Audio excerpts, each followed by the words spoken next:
ایک دن ایک جنگل میں ایک چالاک اور ظالم بھیڑیا رہتا تھا۔ وہ ہمیشہ دوسروں کے بارے میں برا سوچتا تھا اور موقع دیکھ کر کسی نہ کسی کو نقصان پہنچاتا تھا۔ ایک دن اس نے ایک معصوم سا چوہا دیکھا جو اپنے لیے اناج جمع کر رہا تھا۔ بھیڑیا دل میں بولا، کیا فائدہ اتنا اناج جمع کرنے کا؟ کیوں نہ اسے دھوکہ دے کر اناج چھین لوں۔ چوہے نے خوشی سے بھیڑیے کو سلام کیا۔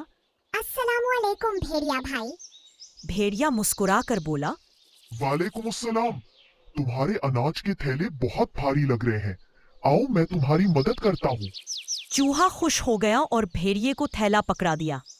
بھیڑیا دل میں ہنسا، اب یہ تھیلا میرا۔ وہ تیزی سے دوڑنے لگا، مگر جیسے ہی وہ بھاگا وہ تھیلا پھٹ گیا اور اناج زمین پر گر گیا۔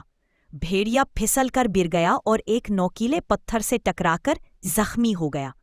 چوہا قریب آیا اور افسوس سے بولا، اگر تم نے برا نہ سوچا ہوتا تو برا نہ ہوتا۔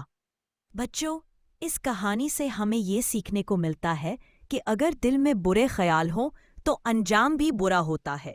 برا سوچو گے، برا کرو گے تو برا ہی پاؤ گے۔ وہ آپ کو یہ کہانی اچھی لگی ہو تو لائک کریں، سبسکرائب کریں اور اپنے دوستوں کے ساتھ شیئر بھی ضرور کریں۔